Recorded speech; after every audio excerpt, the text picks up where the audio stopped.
Test, test. All right, cool. 2022 was a very big year for the glamping industry. We saw a lot of things come and go, and a lot of things change. One of the things that I spoke about this year was the fact that the glamping industry and the short-term rental industries, behemoth, our overlord, Airbnb, is actually leaning much more into experiential short-term stays, i.e., glamping and other things of the sort. We also saw things like giant expos and other things like that coming to the market. It's just a telltale sign that the glamping industry is only getting larger, still in its infancy, and has a lot more room to grow. Thus, a lot of opportunity for people like you who may be watching this video thinking about diving in. Well, in today's video, I'm gonna give you my unsolicited, may be wrong, I think they're right, opinions on where the glamping industry will go in 2023. I'm j.esperance, and this is Keep It Tiny. Check this out. Now, my first prediction for 2023 is something that I think is the biggest opportunity for people. It's also a really big opportunity for myself, but I just haven't really wrapped my head around how to do it correctly. And that is raw physical products and also software created specifically for the glamping industry. One of the hardest things I had to overcome when setting up my glamp site was doing research on different products and figuring out what to buy and what to stay away from. The glamping industry is extremely underserviced when it comes to these types of things. Even just talking about structures, thinking about what structures make the most sense to build on your glamp site, there's not a lot of things that are built with glamping businesses in mind.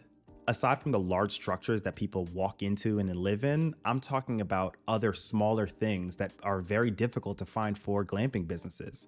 Yes, there's a lot of off-grid coffee machines, but are there off-grid coffee machines that are easy enough for the glamping business owner to wrap their head around, and then easy enough for my guest who's staying there to very quickly wrap their head around and make themselves a nice cup of coffee in the morning? Now, that might exist, and I actually do know one brand that does it really good. I might reach out to them. They would be a really good partner for us here on the YouTube channel. Maybe they might want to sponsor a video, but it is something to keep in mind. A lot of the off-grid things that people use when camping or in off-grid glamp sites or even more traditional glamp sites, those things don't make a lot of sense for the user. Yes, the host can wrap their head around it and get it set up, but what about the person who's only staying there for 2 nights? How can we make their lives easier when they're in these cool spaces? Now, that's just talking about the beans and potatoes of staying in a glamp site, but are there some really cool, fun entertainment, games, physical products, maybe even digital games that people can play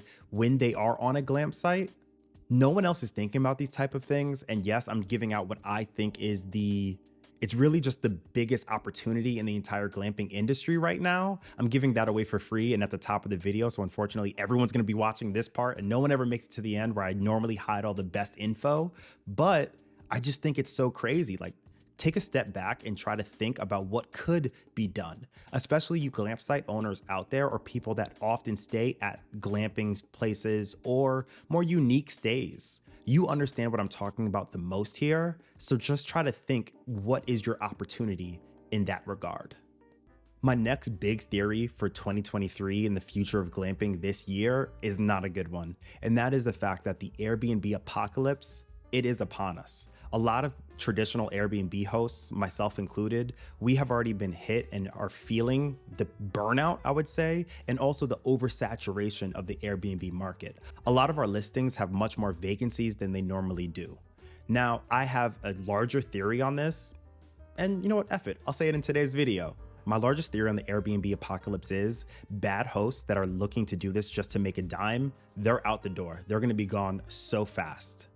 The other people that are going to be gone and are actually going to do the worst throughout this next phase of Airbnb are those people who have places that are unique, which I think is great, but some of them aren't even that unique. They're just expensive. Marble kitchen tops, we can get those anywhere. Just because your place is luxury does not make it unique.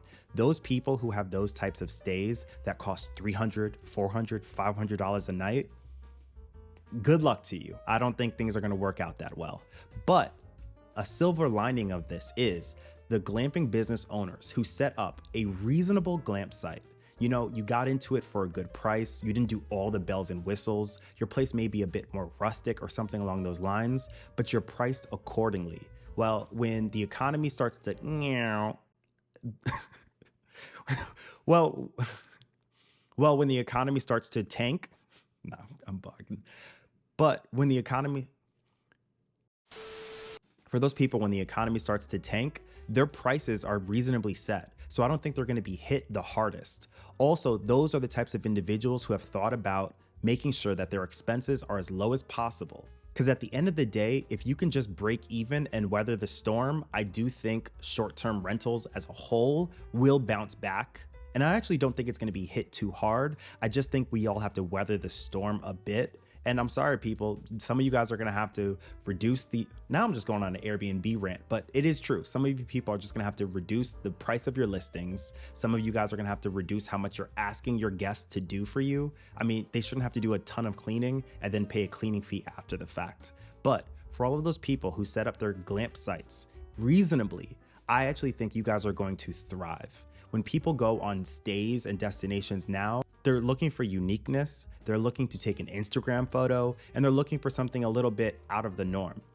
A lot of people think that that has to be luxury or expensive, but at the end of the day, I also think that same mindset is people looking for the best bang for their buck. Who wouldn't want to spend $70 to stay in a beautiful tent in the middle of the woods? That's a memory that you'll have much longer than spending $150 to stay in the place with the marble countertops. Another thought and theory I have for the glamping industry is a lot more institutional players are going to dive in. So don't be worried or scared when you hear regular old hotel chains coming up with new brands, it's all the same BS, and entering the glamping space.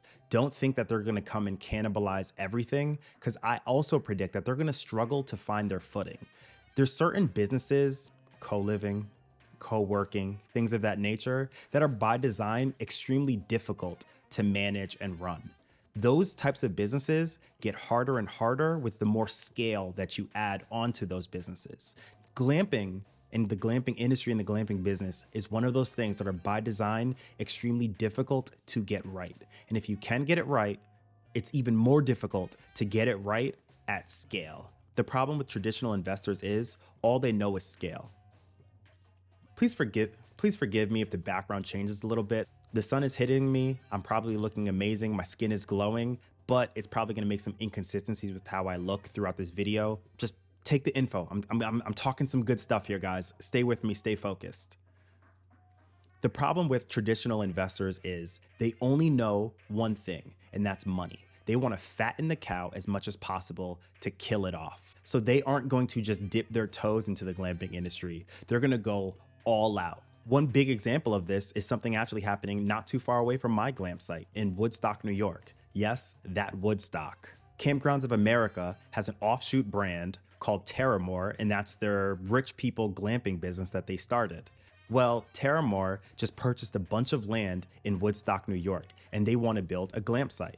The problem is the people that live in that town, they don't want it. They want them out ASAP. They have already raised tens of thousands of dollars, are planning to go to court and fight it as much as possible. Now, when that glamp site does eventually probably open up, they're gonna have a difficult time thriving in a community that does not want them. Oh, and did I mention it's gonna cost them millions of dollars to set up this glamp site, and they're gonna have, I believe, about 100 different glamping pods or beds on their glamp site. They're going full send with it. Good luck. Sure. My last prediction for the glamping industry, and I have to shut this video down because the sun is just going crazy, so I just gotta spit this stuff out as quick as possible, is there are going to be a lot of charlatans, a lot of grifters, and a lot of false prophets jumping into the space, talking crazy. Everyone out there, keep your thinking caps on as you get information. A lot of advice is given freely. Be wary of that type of advice. On top of that, be wary of what you're paying for. I quit my job to start this business, keep it tiny, and my personal glamping business.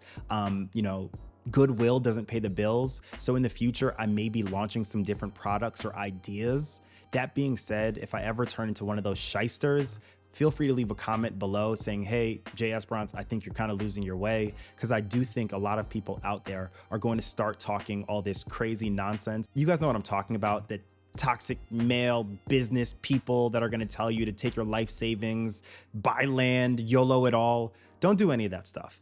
Also, I think there's going to be a subset of people out there that really love the outdoors more than they even love starting a business. Remember, unfortunately, you are going to be starting a business if you do create a glamping business. So keep that in mind. I'm not telling you to put toxic oil in the river or anything of that nature, but do keep in mind that you have to be profitable. Now, one of the biggest requests I have for you guys is to sign up for my mailing list. The link is in the description below. I go in depth and give a lot of statistics. Prior to quitting my job, I was a director of digital marketing.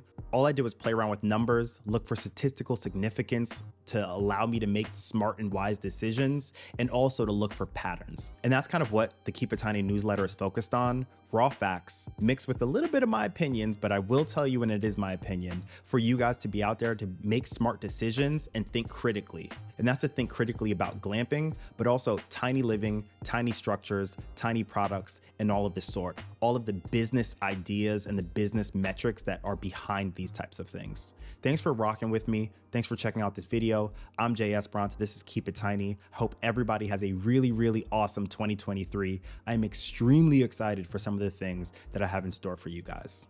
Peace. God, golly. Okay. Whew, that was a doozy.